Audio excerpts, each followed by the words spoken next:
Bienvenidos a Historias de Terror Oficial ESP. También estamos en Spotify y Amazon Music. Comencemos con la primera historia. Las voces del pabellón B. Nunca pensé que un lugar pudiera comerte la mente. Pero el Onmyo, el hospital psiquiátrico abandonado en las afueras de Nagoya, tiene ese poder. Fue una visita que quise hacer por curiosidad y acabó siendo el peor error de mi vida. Había escuchado rumores, claro, historias de pacientes que jamás salieron, voces que se oían en la noche, gritos sin sentido. Pero yo soy de esos que necesitan comprobarlo con sus propios ojos. Me metí con un grupo pequeño de exploradores urbanos. Entramos cuando ya era casi de noche, con linternas y cámaras. El aire era pesado, como si el edificio respirara. El pabellón B era la parte más antigua. Se dice que ahí se encerraba a los más locos, los que nadie podía controlar. Las paredes aún tenían manchas oscuras, como salpicaduras secas, que no quise mirar muy de cerca.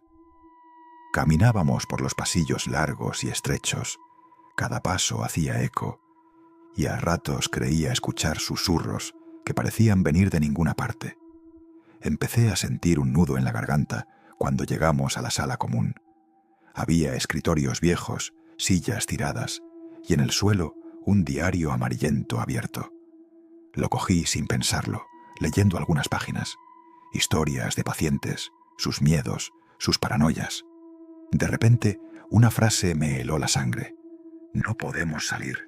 Ellos están aquí. Ellos escuchan todo. Nos hacen ver cosas que no existen. Nos hacen dudar de nosotros mismos. Fue entonces cuando escuché la primera voz clara. No un susurro, sino un murmullo apenas audible, justo detrás de mí. ¿Por qué estás aquí? Me giré de golpe, pero no había nadie. Solo la oscuridad que empezaba a tragarnos. Intenté tranquilizarme, pero mi corazón latía como loco. La linterna parpadeó. Un escalofrío recorrió mi espalda. Seguimos avanzando, pero yo ya no estaba seguro de nada. Cada sombra parecía moverse, cada sonido me parecía una amenaza. En una habitación, la puerta se cerró de golpe. Grité, pero nadie respondió. La oscuridad se volvió tan densa que no podía distinguir ni mis propios pies. De repente, la voz volvió, esta vez más clara y aterradora. No eres quien dices ser. No confíes en tus ojos. La ansiedad me aplastaba. Comencé a dudar de lo que veía y escuchaba. ¿Era real o todo estaba en mi cabeza? Una compañera del grupo se acercó para calmarme, pero su rostro comenzó a cambiar. Sus ojos se volvieron negros, huecos, y una sonrisa torcida apareció en su boca. Retrocedí, tropecé con algo en el suelo y caí. Al levantarme, me di cuenta de que estaba solo. El grupo había desaparecido. El edificio parecía respirar a mi alrededor, y las paredes se cerraban lentamente. Traté de salir, pero los pasillos eran infinitos. Cada puerta que abría me llevaba a otra habitación oscura, y cada vez que miraba atrás, veía sombras que me seguían. Los susurros se convirtieron en gritos. Voces que me decían que no merecía salir, que me quedara para siempre, que la locura era mi destino. Finalmente, encontré una ventana rota y me lancé afuera. Corrí sin mirar atrás, con el corazón destrozado y la mente al borde de la locura. Cuando alcancé la calle, el hospital se veía normal, pero yo sabía que había dejado parte de mi alma allí. Desde esa noche, las voces no me abandonan. Susurros en la oscuridad. Sombras que se reflejan en el espejo. Esa sensación de que algo me observa. A veces me pregunto si realmente salí del pabellón B o si sigo atrapado en algún rincón de ese maldito hospital. La mujer de la curva, versión japonesa. En las afueras de la prefectura de Gunma, en una carretera de montaña poco transitada, existe una curva cerrada, conocida por los lugareños como Onna no Magaricado, la curva de la mujer. Aunque no aparece en los mapas turísticos, los conductores locales saben que se debe evitar esa ruta al anochecer. Todo comenzó en la década de 1950, cuando una joven llamada Sachiko murió en un accidente automovilístico en esa curva. Viajaba con su prometido, un médico de Tokio, rumbo a su boda en un santuario cercano. El auto se salió de la vía y cayó por un barranco. Él sobrevivió, ella no. Los aldeanos cuentan que desde entonces aparece una mujer vestida de blanco al borde de la carretera, justo antes de la curva. Muchos han reportado verla levantando el brazo, haciendo señas para que se detengan. Un joven repartidor llamado Takeshi fue uno de los últimos en verla. Era octubre de 1994, poco después del Obon, cuando los espíritus de los muertos regresan brevemente al mundo de los vivos. Takeshi trabajaba haciendo entregas nocturnas en una pequeña camioneta. Esa noche, mientras descendía por la montaña bajo una densa niebla, vio a una mujer de pie en la orilla de la carretera.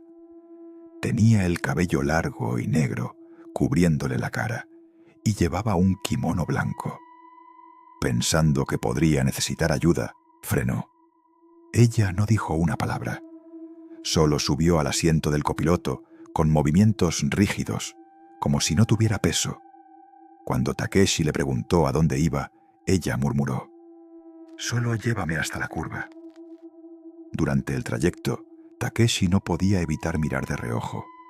Aunque la mujer estaba inmóvil, sentía como si su presencia drenara el calor del vehículo.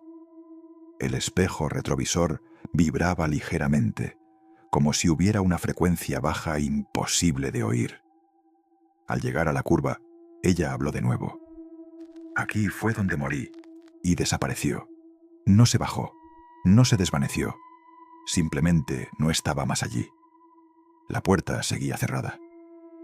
Takeshi, temblando, aceleró cuesta abajo hasta llegar al pueblo. Cuando intentó contar lo que vio, su voz temblaba, y esa noche tuvo fiebre alta. Al día siguiente, encontraron huellas húmedas de pies descalzos en el piso del asiento del copiloto. Pero eso no fue lo peor. Esa misma semana, Takeshi empezó a recibir llamadas en su casa a las 2:17 de la madrugada. Siempre eran silenciosas, salvo por un ruido de respiración agitada, como si alguien estuviera al otro lado, mirando fijamente el auricular sin atreverse a hablar. Esto ocurrió durante 7 noches seguidas. La octava noche, una voz finalmente susurró: «Gracias por llevarme». Esa misma madrugada, la madre de Takeshi murió repentinamente de un infarto. Y aunque no había conexión médica directa, la familia estaba convencida de que algo se había llevado a la anciana. Takeshi nunca volvió a conducir por esa carretera. Desde entonces, varias dashcams han captado imágenes extrañas en esa curva. En un video de 2007 se ve claramente cómo una figura blanca aparece brevemente junto al guardarraíl derecho, justo antes de un accidente. El conductor sobrevivió, pero dijo que intentó esquivar una mujer parada en medio de la carretera. En 2016, un grupo de estudiantes universitarios visitó la curva para grabar un video para su canal de YouTube. Uno de ellos, en tono burlón, dijo frente a la cámara: «Sachiko, si estás aquí, súbete al auto». Rieron, subieron, se fueron. El video fue subido 3 días después, editado solo hasta el minuto en que salen de la curva. Nunca se volvió a saber del estudiante que hizo la broma. Sus amigos alegaron que simplemente desapareció esa misma noche, sin dejar rastro. En la versión sin editar, filtrada por un técnico anónimo, se ve la figura de una mujer de blanco, sentada en el asiento trasero durante los últimos segundos de grabación. Nadie la recuerda subiendo. Hoy aún se colocan pequeñas ofrendas de flores junto a esa curva. Y a veces, entre el sonido del viento en los árboles, se puede oír una voz suave diciendo: ¿me llevas? Recuerda, si estás disfrutando el video hasta ahora, tu like y suscripción ayudan un montón. Continuemos con la siguiente historia. La maldición de Himuro. En las montañas que rodean Tokio, cerca de una vieja carretera olvidada por los mapas, existía una antigua mansión conocida como la residencia Himuro. Aunque hoy no queda más que ruinas cubiertas de musgo, su leyenda aún eriza la piel de quienes se atreven a hablar de ella. La historia comienza durante el periodo Meiji, cuando la familia Himuro vivía allí en reclusión. Se decía que eran sacerdotes Shinto, encargados de realizar un antiguo y sangriento ritual conocido como el Shinretsu Shiki, una ceremonia diseñada para sellar la energía maligna que supuestamente fluía desde una grieta subterránea en el terreno. Si no se realizaba correctamente, se decía que esa energía podía liberarse y provocar locura, muerte y desgracia a todo Japón. El ritual era brutal. Se seleccionaba a una niña desde su nacimiento para ser la doncella del sacrificio. Criada sin contacto con el mundo exterior, debía ser pura, aislada y emocionalmente vacía. Cuando llegaba el momento, era atada de manos y pies con cuerdas sagradas y luego despedazada en un altar.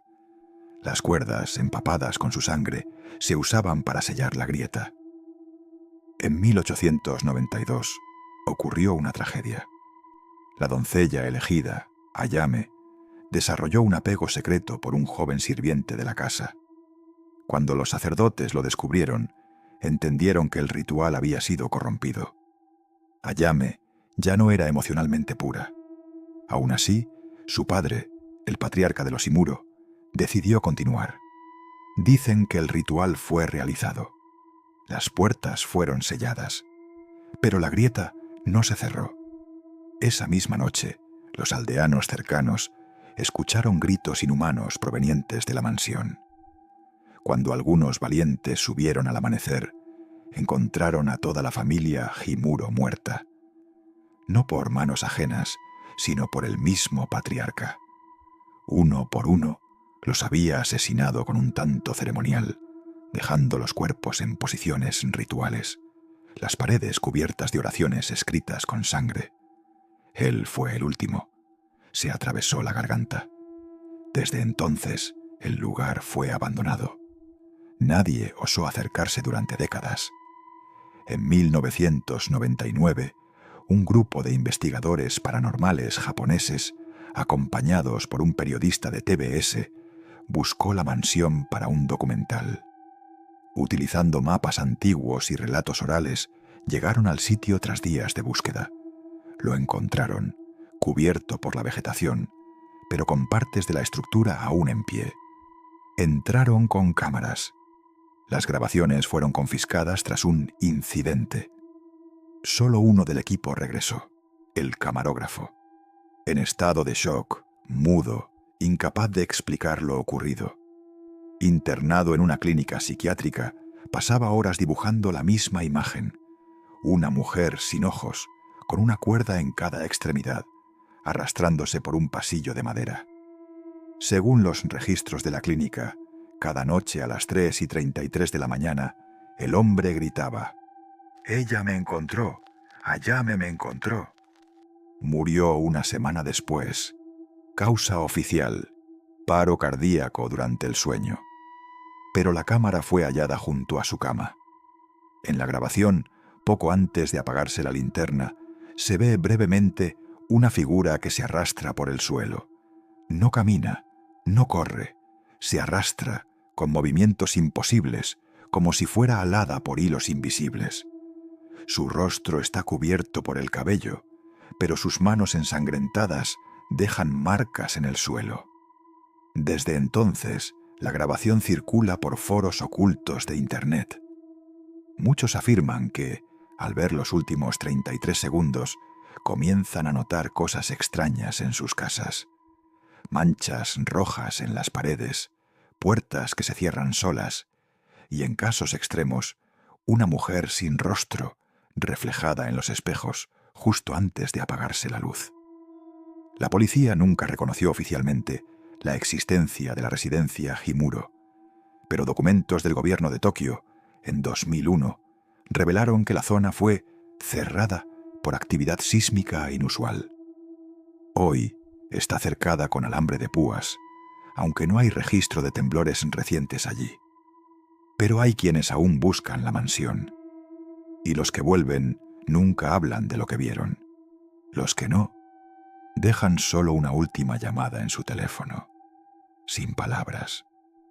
Solo el sonido de cuerdas tensándose y una respiración muy, muy cerca del micrófono.